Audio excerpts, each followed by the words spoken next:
A incredulidade é algo que prejudica demais a nossa vida. Ela cega as pessoas quanto à verdade e rouba a esperança. Se você quer saber quais são os malefícios da incredulidade, fica aqui comigo até o final. E vamos combinar uma coisa? Se esse vídeo te edificar, não guarde para você. Compartilhe com alguém, amém?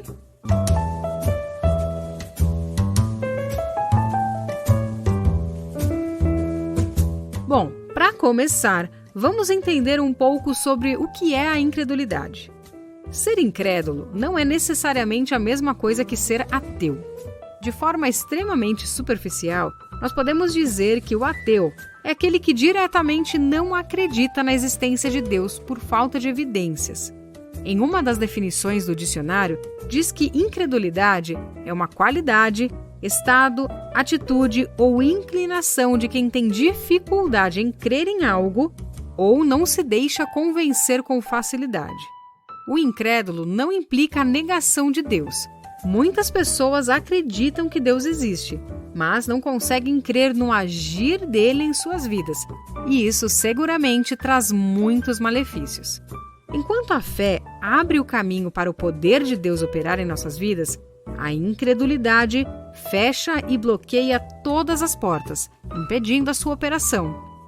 Primeiro, nós precisamos saber e lembrar que a incredulidade desagrada a Deus. Hebreus 11:6 diz: sem fé é impossível agradar a Deus, pois quem dele se aproxima precisa crer que ele existe e que recompensa aqueles que o buscam. Não crer em Deus é uma afronta à sua fidelidade. Questionar a veracidade de suas promessas é fazê-lo mentiroso. Se a oração confiante do justo é a sua alegria, a incredulidade traz pesar ao seu coração de pai. Outro malefício da incredulidade é que ela impede a manifestação de milagres. Jesus passou a sua infância na cidade de Nazaré.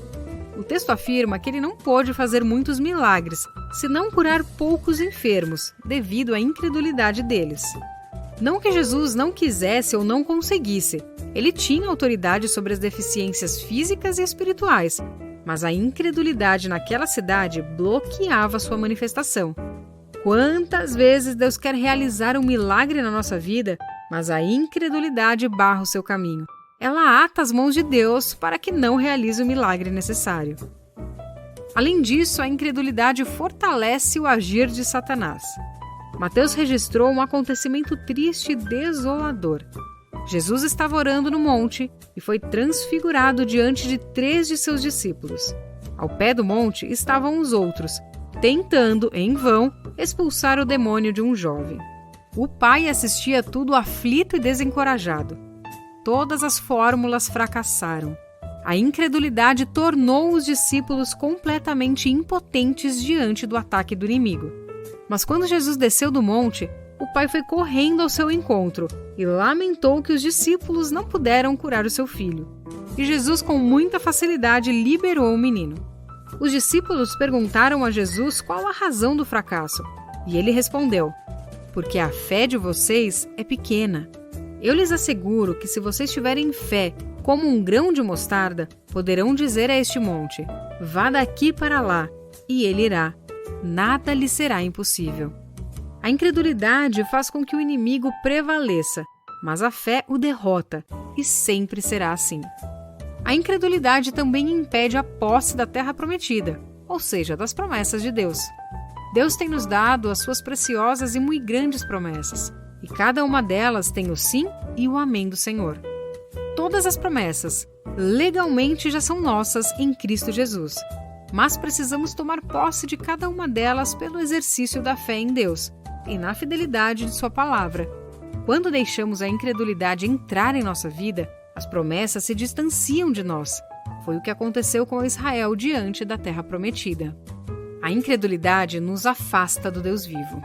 Cuidado, irmãos, para que nenhum de vocês tenha o coração perverso e incrédulo que se afaste do Deus vivo.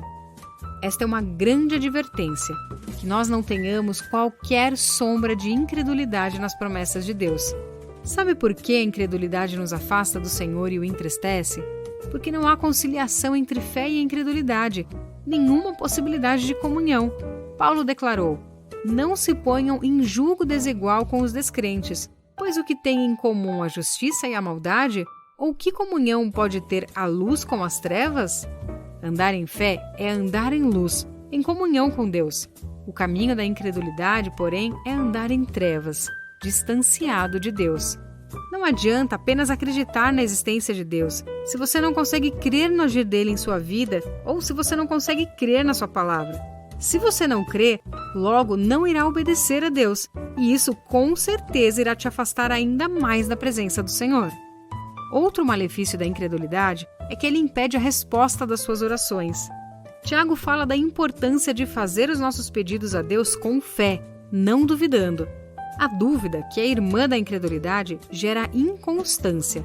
Mas a palavra é enfática quando diz: se algum de vocês tem falta de sabedoria, peça a Deus, que a todos dá livremente, de boa vontade, e lhe será concedida. Peça, porém, com fé, sem duvidar, pois aquele que duvida é semelhante à onda do mar, levada e agitada pelo vento. Não pense tal homem que receberá coisa alguma do Senhor. É alguém que tem a mente dividida e é instável em tudo o que faz. Forte isso, né? Nenhuma oração firmada na incredulidade alcançará o coração de Deus.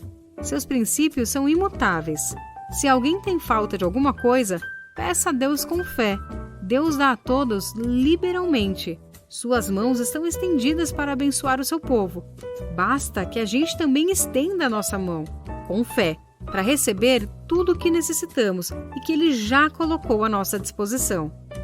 Para que alguém se aproxime de Deus, convicto de que Ele tem prazer em escutar a sua oração, torna-se indispensável o conhecimento e a apropriação de verdades básicas sobre o nosso relacionamento com Ele.